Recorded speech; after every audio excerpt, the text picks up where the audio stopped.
Welcome to Sweetheart Survivals. I'm Charlotte. I'm Justin. What's on our table today? Aquasphere. Dun, dun, dun.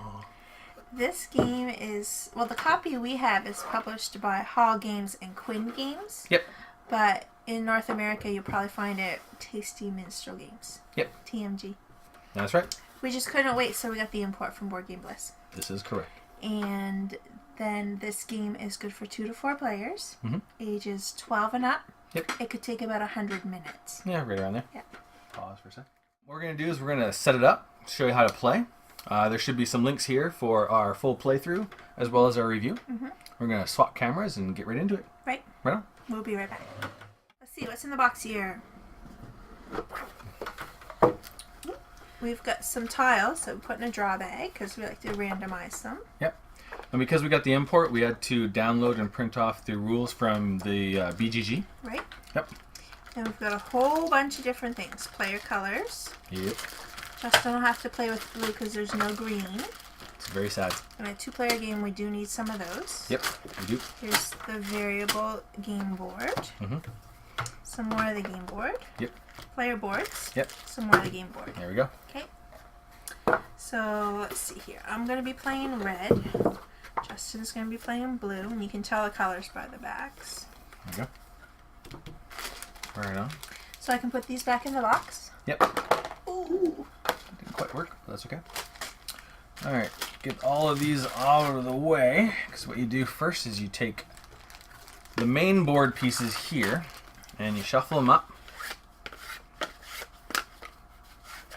and then you create your modular board in a completely random way each game. And they all fit like a puzzle. Yep.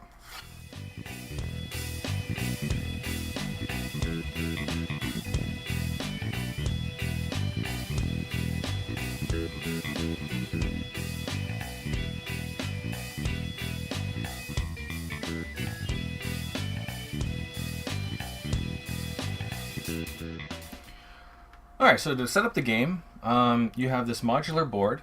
On the back of the modular board pieces, they're all blank, so you can't tell what's what. You shuffle them, and you're going to create this kind of puzzle board differently every round. Each piece has a letter, so there's A, B, F, D, C, and E, so you don't put them in order, it's all random. You'll have a bunch of these pieces here, and there's a separate group of pieces depending on the player count. So these are all the 2-player pieces. And what you do is you put them 5, 4, 3, 2, and then you twist them all. So it's all kind of a randomized, we don't really know it's what. And then you place this, again, kind of random without looking right in the middle. And what that's going to do is a couple of things. It shows you, first of all, whenever you do something that's going to give you knowledge points, that's how many knowledge points you get. There's a couple of things that do that. The other thing it's going to do is it's going to show you at the end of the first round, these are the things that each section will gain before the next round begins. And then you'll pull that tile off and there'll be another one there. And that's your round counter. Yep. So there's 1, 2, 3, 4 rounds to the game. 4 full rounds. The next thing you do is you set up this right here. You'll have one of your cubes on the 0 spot for knowledge, one of your cubes on this 0/50 spot. So you go around, that's knowledge points, which is how you win, whoever has the most. You have one of your robots here, and we'll roll for player order here in a second. And then you have your engineer over here who's going to be following these spaces to program your robots to take actions. So that's all set up. Each of these spaces is going to have a different program action, and the way that you set that up is you take 4 of these cards, and they're double-sided, and each side's a little bit different. You shuffle them, you flip or don't flip or whatever, but you get 4, you place them out, you organize it like that, and then you take that and you're going to toss that away. So, into the box. Yes, in the box. You don't actually get rid of it completely. Heavens no. Don't put it through a paper shredder or anything. That's yeah, they bad. don't supply you with enough for that. No. So then actually we can see right now in the second round we're going to know the order of like the programmable spaces, which can inform your strategy. Each player has their own player board, You're going to have all of your robots out, all of your submarines out there. You're also going to get a random start tile for your personal lab space. And that's going to inform you of what section you're going to start off in. So I'm going to start off in E.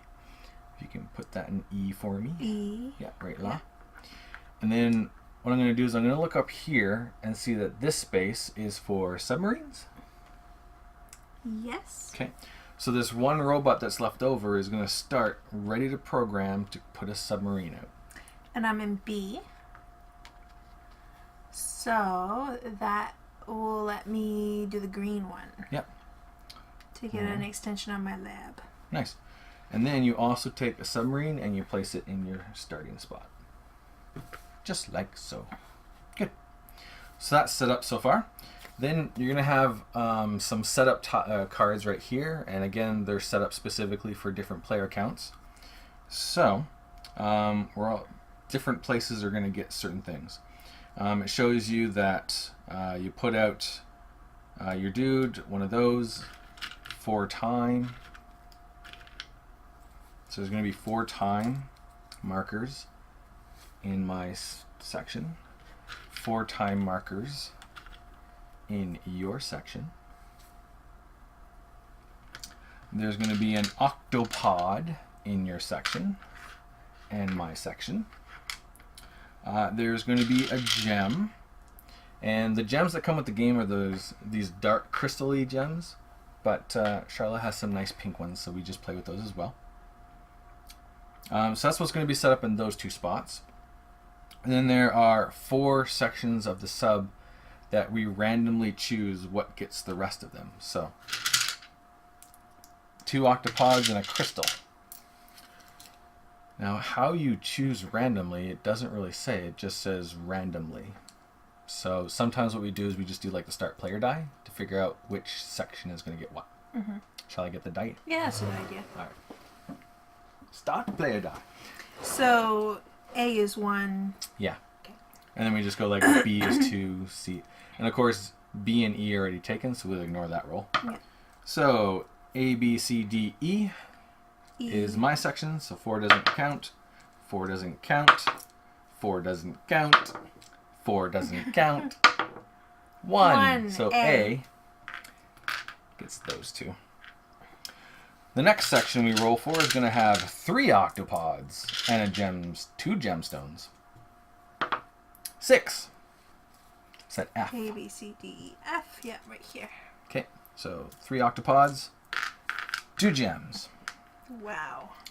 Now we don't have to roll for the ones because the other 2 are just going to get a submarine. So because we're playing a 2-player game, we need the submarines from the other 2 player colors. And so we're going to start with white.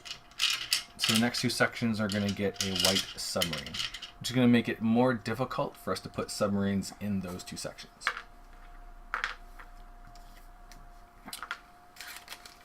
That is the board set up, so then that goes into the box.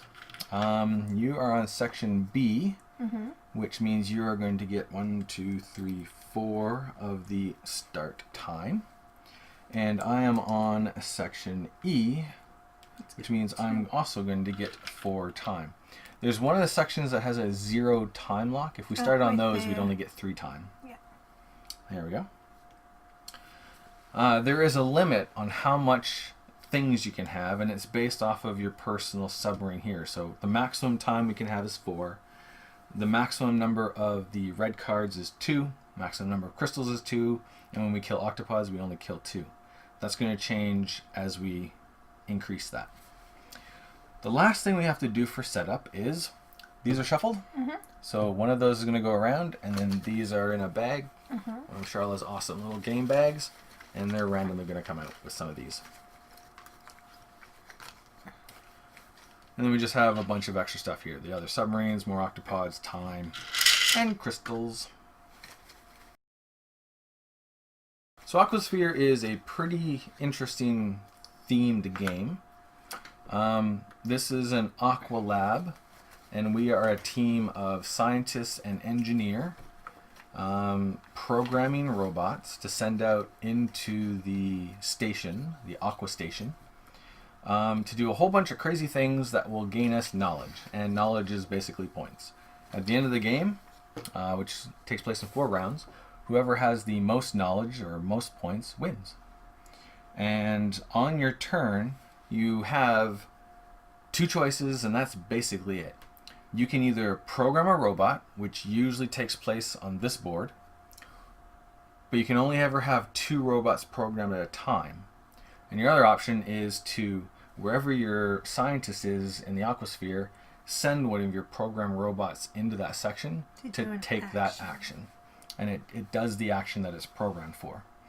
The different things you can program for is you can gather up crystals, you can place out a submarine, you can extend your lab with a new piece, kill octopods, get more time, get one of these red bonus cards, or you can actually have a robot program another robot.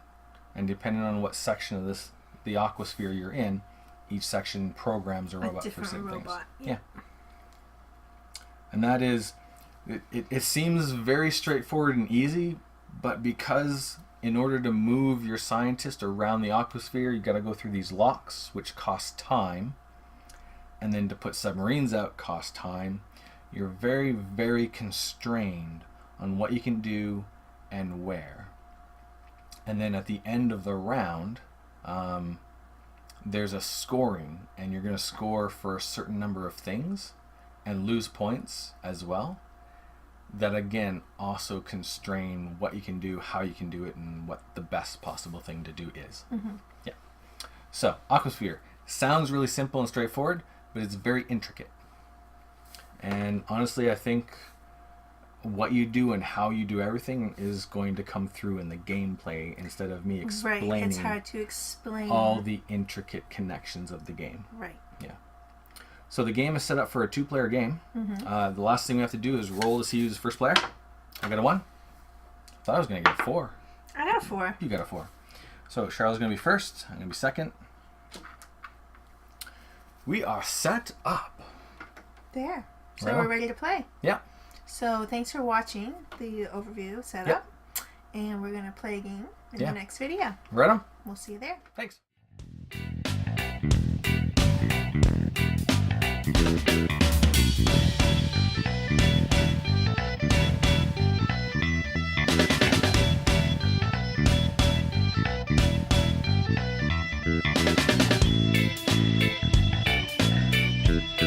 Thank you.